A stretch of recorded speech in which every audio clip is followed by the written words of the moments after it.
بسم اللہ الرحمن الرحیم۔ گمنام ہیرو کے معزز ناظرین السلام علیکم۔ دوستو لائک ضرور کر دیا کریں، شکریہ۔ آئیے چلتے ہیں کہانی کی طرف۔ ان دونوں نے بیاک وقت اپنی اپنی طرف کی کھڑکی سے سر نکالا اور بولنے میں مرد نے پہل کی۔ مرنے کے کچھ اور بھی طریقے ہیں کاکا، جن میں وقت بھی کم لگتا ہے اور جان بھی آسانی سے نکلتی ہے۔ اس کی آواز شاید نیند کے خمار سے بوجھل تھی۔ میں نے کوئی جواب نہ دیا، بس ایک نظر نیلو کو دوبارہ دیکھا اور دوڑ کر سڑک پار کر لی، کیونکہ شہر کی طرف واپس جانے والی بس نکلی جا رہی تھی۔ میں سہ پہر کے قریب ہاسٹل واپس پہنچا اور گویا بر وقت ہی پہنچ گیا، کیونکہ میرے پہنچنے کے چند منٹ بعد ہی ماسٹر صاحب بھی واپس آ گئے۔ میس میں کھانا ختم ہو چکا تھا اور اب میں ماسٹر صاحب سے کہہ بھی نہیں سکتا تھا مجھے سخت بھوک لگی ہے، ورنہ وہ پوچھتے کہ کھانے کے وقت کہاں تھا۔ ان کے ساتھ ایک اور شخص بھی تھا۔ دوسرے لڑکوں کو تو انہوں نے اس شخص کے ساتھ بھیج دیا، کیونکہ اس کا تعلق کھیلوں کے مقابلوں کی نگرانی سے تھا۔ مجھے انہوں نے اپنے ساتھ ہی رکھ لیا اور کچھ دیر بعد ہم نیچے آ گئے۔ ماسٹر صاحب کا کہنا تھا کہ ہمیں کوئی گاڑی لینے آئے گی، لیکن ایک گھنٹہ ہمیں سڑک کے کنارے کھڑے گزر گیا اور کوئی گاڑی نہ آئی۔ دوسرے بہت سے لڑکے اور ان کے ٹیچرز وغیرہ اپنے طور پر تانگوں، بسوں اور ٹیکسیوں میں لاد لاد کر رخصت ہوتے رہے۔ بالآخر ماسٹر صاحب نے بھی ایک تانگے والے کی خدمات حاصل کی۔ اس تانگے میں پہلے ہی اتنے آدمی لدے ہوئے تھے کہ تانگا کہیں سے نظر ہی نہیں آ رہا تھا، بس ایسا معلوم ہو رہا تھا کہ گھوڑا انسانوں کے ایک ڈھیر کو کھینچے لیے چلا جا رہا ہے اور ماسٹر صاحب پائیدانوں پر لٹکے تو گھوڑا ہوا میں معلق ہوتے ہوتے رہ گیا، مگر آفرین ہے کوچبان پر کہ اس نے ہمیں یونیورسٹی گراؤنڈ پہنچا کر چھوڑا۔ اس وقت تک بھوک سے میری حالت بھی اس گھوڑے ہی جیسی ہو چکی تھی، مگر نہ جانے کیوں آج مجھے ماسٹر صاحب کے سامنے لب کھولتے کچھ زیادہ ہی شرم آ رہی تھی۔ یونیورسٹی گراؤنڈ پہنچ کر ہمیں رات تک انتظار کے مرحلے سے گزرنا پڑا۔ بھوک پیاس سے میری حالت تباہ تھی۔ بھیڑ بھاڑ میں منتظمین قسم کے کئی لوگوں کو میں نے پانی کے لیے کہا، مگر کسی نے کان نہیں دھرا۔ کبھی ہمیں کہیں بٹھایا جاتا تھا، کبھی کہیں۔ بالآخر ہمیں ایک بڑے سے ٹینٹ میں پہنچا دیا گیا، جہاں در حقیقت تقریری مقابلہ منعقد ہونا تھا۔ نشستیں سامعین سے بھری ہوئی تھیں۔ مجھے سٹیج پر بھیج دیا گیا، جہاں درمیان میں 3 کرسیوں پر جناب صدر وغیرہ بیٹھے تھے اور ان کے دائیں بائیں 10 کرسیوں کی قطاریں تھیں۔ یہ موضوع کے حق میں بولنے والے مقررین ایک قطار میں تھے اور مخالفت میں بولنے والے دوسری قطار میں۔ مجھے دوسری قطار میں سب سے آگے بٹھا دیا گیا اور اس کا نتیجہ یہ ہوا کہ چند سیکنڈ بعد میں اپنے آپ کو اندھا محسوس کرنے لگا، کیونکہ اسٹیج کے کنارے کنارے نہایت بڑی بڑی لائٹس فٹ تھیں۔ بہت ہی تیز روشنی براہ راست ہمارے چہروں پر پڑ رہی تھی اور اگر ہم منہ پھیر لیتے تب بھی تیز زرد روشنی کے سوا کچھ نظر نہیں آتا تھا۔ سامعین تو اب مجھے نظر ہی نہیں آ رہے تھے۔ مجھے گویا ایک تاریخ لا کے سامنے تقریر کرنی تھی۔ بڑی بڑی لائٹس کے عین سامنے بیٹھنے کا نتیجہ یہ ہوا کہ جسم تو پسینے میں تر ہو گیا اور حلق جو پہلے ہی خشک تھا اب مزید خشک ہو گیا۔ ہاتھ پیروں پر ویسے ہی خفیف سی لرزش طاری تھی۔ میں دل ہی دل میں رٹی رٹائی تقریر کے نکات ترتیب دینے کی کوشش کر رہا تھا، جو بار بار ترتیب ہونے جا رہے تھے۔ ساتھ ہی ماسٹر صاحب اور ہیڈ ماسٹر صاحب کے بارے میں بھی کچھ غلط سلط قسم کے خیالات دل میں آ رہے تھے۔ آخر وہی تو تھے جنہوں نے مجھے اس مصیبت میں دھکیلا تھا۔ اسٹیج سیکرٹری نے مائک پر میرا نام پکارا۔ میں ابھی ڈائس تک پہنچا ہی تھا اور ٹانگوں کی کپکپاہٹ پر قابو پانے کی کوشش کر رہا تھا کہ ایک تیز آواز سنائی دی، ابے ہزار بند لٹک رہا ہے۔ میں نے گھبرا کر ہزار بند سنبھالا تو زوردار کہہ پڑا، جناب صدر اور خواتینوں حضرات، میں نے ماسٹر صاحب کی حسب ہدایت اپنی دانست میں گرج دار آواز میں تقریر شروع کی، لیکن بھوک پیاس گرمی اور گھبراہٹ سے میری اور خصوصاً میرے گلے کی جو حالت تھی، اس کے باعث آواز کچھ ایسی ہی نکلی جیسے کوئی چوہا چوہے دان میں پھنستے ہی آخری بار چلایا ہو۔ ساتھ ہی اندھیرے سے آواز آئی، خواتین یہاں کہاں ہیں بھائی؟ 50 آدمیوں نے ہم آہنگ ہو کر کہا لگایا۔ میں نے بے بسی سے جناب صدر کی طرف دیکھا۔ وہ گھوڑے پر چڑھے ہوئے دلہا کی طرح منہ پر رومال رکھے بیٹھے تھے۔ شاید اس کی اوٹ میں مسکرا رہے تھے۔ حاضرین کو شاید میری صورت دیکھتے ہی مجھ سے کوئی خاص عداوت ہو گئی تھی کہ انہوں نے میرے آتے ہی زور و شور سے ہوٹنگ شروع کر دی تھی، ورنہ پہلی تقریر کے دوران 2-3 مرتبہ صرف بنبناہٹ کی سی آوازیں ہی سنائی دی تھیں۔ میں اب بالکل بھول چکا تھا کہ کس مقام پر مجھے کیا ایکشن دینا ہے، لہجے میں کسی طرح اتار چڑھاؤ لانا ہے۔ میں نے ڈائس پر بلا وجہ ہی گونسا رسید کیا اور وہ بھی اتنے زور سے کہ وہ گرتے گرتے بچا۔ اسے سنبھال کر میں نے تقریر کیا بس رٹا رٹایا سبق دہرانا شروع کر دیا۔ آواز سے کسے جاتے رہے، کہے پڑھتے رہے، لیکن میں فر بولتا چلا گیا۔ سانس لینے کے لیے بھی میں 10-12 جملوں کے بعد کہیں جا کر رکتا تھا اور تبھی مجھے احساس ہوتا تھا کہ کہے جاری ہیں۔ رفتہ رفتہ میری آواز کھلتی جا رہی تھی اور شور شرابے پر حاوی آتی جا رہی تھی۔ بالآخر مجھے احساس ہوا کہ پنڈال میں صرف میں ہی گرج رہا ہوں اور چاروں طرف بلا کا سکوت طاری ہے۔ مجھے شبہ ہوا کہ شاید تمام حاضرین اٹھ کر چلے گئے ہیں۔ میں نے خاموش ہو کر آنکھیں سکیڑتے ہوئے اندھیرے میں دیکھنے کی کوشش کی تو یک لخت فلک شگاف کہے گونج اٹھے۔ میں نے بدحواس ہو کر دوبارہ طوطے کی طرح بولنا شروع کر دیا۔ ایک تو ماسٹر صاحب نے تقریر اتنی لمبی لکھ دی تھی کہ ختم ہی ہونے میں نہیں آ رہی تھی۔ میرے عقب میں بار بار گھنٹی بجا کر مجھے احساس دلایا جا رہا تھا کہ وقت ختم ہو چکا ہے، لیکن میں نے بھی تہیہ کر لیا تھا کہ تقریر ختم کر کے ہی چھوڑوں گا۔ تقریر میں ثقیل الفاظ کی بھی برمار تھی۔ مجھے احساس ہوا کہ بعض جملوں پر اٹک کر میں نے پنجابی شروع کر دی تھی۔ بڑی مشکل سے میں نے سنبھل کر اپنے آپ کو اردو کے ٹریک پر رکھا۔ خدا کر کے تقریر ختم ہوئی۔ مجھ سے زیادہ اس کے ختم ہونے کی خوشی شاید سامعین کو تھی، کیونکہ انہوں نے تالیاں بجا کر آسمان سر پر اٹھا لیا تھا۔ میری سزا بھی ختم نہیں ہوئی تھی۔ ابھی مجھے پھر وہیں لائٹس کے سامنے بیٹھ کر باقی 18 مقررین کی تقریریں سننی تھی۔ جب یہ سلسلہ ختم ہوا تو میری حالت یہ تھی کہ آوازیں کبھی دور سے آتی محسوس ہوتی تھیں اور کبھی قریب سے۔ آنکھوں کے سامنے نیلے پیلے دائرے ناچ رہے تھے۔ مقابلے کے اختتام تک نتائج مرتب کر لیے گئے تھے۔ جنہیں کپ ملنے تھے انہیں مل گئے، کچھ کو تعریفی اسناد ملی۔ مجھے بھی جناب صدر کی میز کے قریب بلایا گیا اور سنہرے حروف میں چھپا ہوا ایک سرٹیفکیٹ تھما دیا گیا۔ اس پر خالی جگہوں میں میرا نام وغیرہ قلم سے لکھا گیا تھا۔ میں نے آنکھیں پھاڑ کر یہ بمشکل پڑھا۔ مفہوم یہی تھا کہ موصوف محمد افضل بلد محمد اجمل نے واقعی اس مقابلے میں شرکت کی تھی اور بس یہی غنیمت تھا، ورنہ مجھے اندیشہ تھا کہ وہ کوئی ایسی سند نہ تھما دیں جس پر لکھا ہو کہ آج کے مقابلے کا بدترین مقرر محمد افضل تھا اور آئندہ اسے اس قسم کے مقابلوں میں حصہ لینے سے باز رکھا جائے۔ میں جب اسٹیج سے اترنے لگا تو مجھے سیڑھیاں بھی نظر نہیں آ رہی تھیں۔ شکر ہے ماسٹر صاحب نے عقل مندی کی تھی کہ آگے آ گئے تھے۔ انہوں نے مجھے ہاتھ پکڑ کے اتارا اور یوں تیزی سے ایک طرف کو لے چلے گویا اندیشہ ہو کہ لوگ آگے مجھے مارنا نہ شروع کر دیں۔ کچھ دیر بعد ہم رکے اور میری بینائی کچھ بحال ہوئی تو میں نے دیکھا ہم ایک لمبی میز کے قریب کھڑے تھے اور میز پر کئی قسم کے کھانے سجے ہوئے تھے۔ بہت سے لوگ تیزی سے میز کی طرف لپکے چلے آ رہے تھے اور بعض تو کھانوں پر ٹوٹ بھی پڑے تھے۔ میں نے بھی آؤ دیکھا نہ تاؤ آستین چڑھا کر پل پڑا۔ جوں کھانا پیٹ میں پہنچتا گیا حواس کی کارکردگی بحال ہوتی گئی۔ معلوم نہیں میں کتنے ڈونگے صاف کر چکا تھا جب کسی نے میرا ہاتھ روک لیا۔ میں نے مڑ کر دیکھا وہ ماسٹر صاحب تھے۔ وہ کھسیانی سی نظر سے ادھر ادھر دیکھ کر میرے کان میں بولے، بس کرو یار، ہم یہاں تقریری مقابلے میں آئے تھے، بسیار خوری کے مقابلے میں نہیں۔ اس وقت مجھے بسیار خوری کا مطلب معلوم نہیں تھا، لیکن اتنا تو بہرحال میں سمجھ ہی گیا تھا کہ وہ مزید کھانے سے باز رکھنا چاہتے تھے۔ میں نے دل پر پتھر رکھ کر ان کا حکم مانا اور ان کے ساتھ ہاسٹل واپس آ گیا۔ باقی لڑکے بھی واپس آ چکے تھے۔ ہماری ایک لڑکے نے باکسنگ کے مقابلے میں حصہ لیا تھا۔ اس کے منہ پر پٹیاں بندھی ہوئی تھیں، 2 دانت غائب تھے اور ہونٹ سوجے ہوئے تھے۔ ماسٹر صاحب نے اس سے مقابلے کا نتیجہ معلوم کیا تو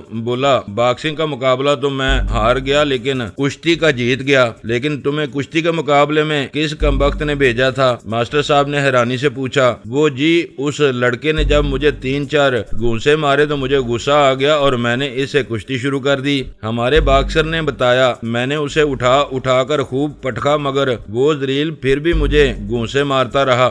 بڑا افسوس ہوا، اس کمبخت کو ایسا نہیں کرنا چاہیے تھا۔ ماسٹر صاحب نے طنزیہ لہجے میں کہا، اسے تو چاہیے چاہیے تھا کہ تمہیں پھولوں کے ہار پہناتا، تمہاری بلائیں لیتا۔ ہمارے اسکول کے لڑکوں میں سے صرف ایک نے کوئی پوزیشن حاصل کی تھی اور وہ تھی ریس میں تیسری پوزیشن۔ ماسٹر صاحب نے اسی پر خدا کا شکر ادا کیا، اس لڑکے کی پیٹھ ٹھونکی، لیکن اس کے بعد کافی دیر تک افسردہ بیٹھے رہے۔ دوسرے روز گو کہ ہم خاصی تاخیر سے قصبے واپس پہنچے، لیکن ہیڈ ماسٹر صاحب، دیگر سٹاف اور میٹرک کے لڑکے ہمارے استقبال کے لیے اسکول میں ہی موجود تھے۔ انہیں ہماری آمد کی اطلاع تھی۔ ہماری کارکردگی سن کر ہیڈ ماسٹر صاحب کا بھی منہ لٹک گیا، لیکن کچھ زیادہ نہیں۔ وہاں سے جان چھوٹی تو گھر پہنچا۔ ابا جی کام پر سے واپس آ چکے تھے۔ انہیں میں نے سنہرے حروف میں چھپا ہوا سرٹیفکیٹ دکھایا تو خوشی سے پھولے نہیں سمائے۔ گھر کے ہر فرد کو دکھانے کے بعد اسے حفاظت سے طاق میں رکھتے ہوئے بولے، کل اسے بازار سے فریم کروا لانا، مہمان آیا کریں گے تو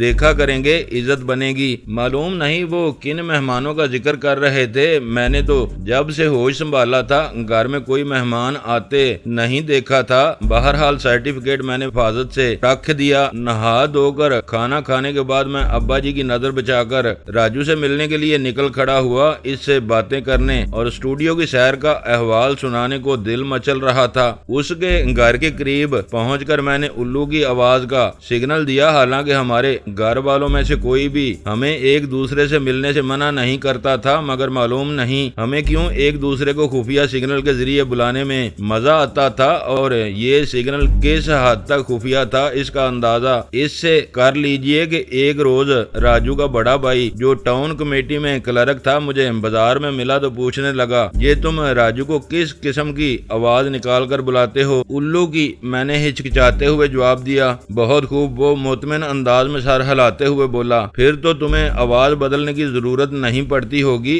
اپنی اصل آواز میں بلاتے ہو۔ میں کچھ اور سمجھتا تھا۔ میرا سگنل سنتے ہی راجو باہر آ گیا۔ میری جیب میں کچھ پیسے باقی تھے، اس لیے میں نے فیاضی سے کہا، آؤ چل کر موچے کے سٹال پر بیٹھتے ہیں، چائے بھی پیئیں گے اور گپ شپ بھی کریں گے۔ سٹال پر پہنچ کر میں نے موچے کو ملائی والی چائے کا آرڈر دیتے ہوئے فرمائش کی، یار ذرا گرامو فون پر وہ ریکارڈ تو لگا دینا، اور ہاں چائے میں چینی ذرا زیادہ ڈالنا۔ موچے کا گرامو فون بھی موچے ہی کی طرح عجوبہ روزگار تھا۔ اس پر نور جہاں کا ریکارڈ لگایا جاتا تھا تو آواز سہگل کی نکلتی تھی، اور سہگل کو سننے کی کوشش کی جاتی تو لگتا تھا کہ لتا بین کر رہی ہے۔ اس پر ستم یہ کہ موچا فرمائش کے مطابق کبھی ریکارڈ نہیں لگاتا تھا، کم از کم فوری طور پر تو نہیں لگاتا تھا۔ مثلاً اس وقت میری فرمائش ایک کان سے سن کر دوسرے کان سے نکالتے ہوئے جو ریکارڈ لگایا وہ یہ تھا، جا اپنی حسرتوں پہ آنسو بہا کے سو جا۔ راجو نے لکڑی کی بدی کرسی پر پاؤں اوپر کر کے بیٹھتے ہوئے کہا، اور سناؤ یار، کیسی رہی تقریر شکریر؟ تقریر کو گولی مارو، میں نے میز پر جھکتے ہوئے کہا، میں تو تمہیں یہ بتانے کے لیے لایا ہوں کہ میں اسٹوڈیو کی سیر کر کے آیا ہوں بڑی اچھی طرح۔ اسٹوڈیو کی سیر؟ راجو ایلومینیم کے جگ سے پانی انڈیلتے اچھل پڑا اور جگ اس کے ہاتھ سے گرتے گرتے بچا۔ کسی سے ملاقات ہوئی؟ اس نے بڑے اشتیاق سے پوچھا۔ سب ہی سے ہوئی، میں نے ایک شانے بے نیازی سے جواب دیا، اور سنتوش اور درپن، نیر سلطانہ، مسرت نذیر، نیلو، لیلا، فردوس، شمیم آرا، اسلم پرویز، سبھی تو وہاں موجود تھے۔ کس سے بات ہوئی؟ راجو میرے قریب کھسک آیا۔ سبھی سے ہوئی، میں نے چند گھونٹ پانی پینے کے بعد کہا، یار میں تو ان کے اخلاق سے بہت ہی متاثر ہوا، بہت ہی ملنسار لوگ ہیں۔ میں نے جب انہیں بتایا کہ میں ان سب کا بڑا مداح ہوں اور بڑی دور سے ان سے ملنے آیا ہوں تو بہت ہی خوش ہوئے۔ پوچھنے لگے، مسٹر افضل تمہارے لیے چائے یا لسی وغیرہ منگوائیں؟ میں نے تکلف میں انکار کر دیا کہ کہیں ندیدہ نہ سمجھیں۔ میں چلنے لگا تو نیلو نے یہ تک پوچھا کہ تمہارے پاس سواری نہیں ہے تو میں اپنی گاڑی میں شہر چھوڑ آؤں، لیکن میں بس شکریہ ادا کر کے اسٹوڈیو سے نکل آیا۔ اور وہ جو آج کل نیا ہیرو بہت چڑھ رہا ہے محمد علی، اور وہ جو نئی ہیروئن ہے نا بہت ہی خوبصورت، وہ جو بلوری آنکھوں کی وجہ سے انگریزنی سی لگتی ہے، زیبا، ان دونوں سے بھی ملاقات ہوئی۔ بلکہ محمد علی سے تو بہت باتیں ہوئیں، کہہ رہا تھا کبھی تمہارے قصبے میں آؤں گا اور تمہارے دوستوں سے بھی ملوں گا۔ راجو کی آنکھیں بہت پھیل چکی تھیں، میں نے انہیں مزید پھیلانا مناسب نہیں سمجھا اور گپ بازی کا یہ سلسلہ روک لیا۔ دھیرے دھیرے راجو کی آنکھیں معمول پر آئیں، لیکن اب بھی وہ کچھ ایسی سحرزدہ سی نظروں سے میری طرف دیکھ رہا تھا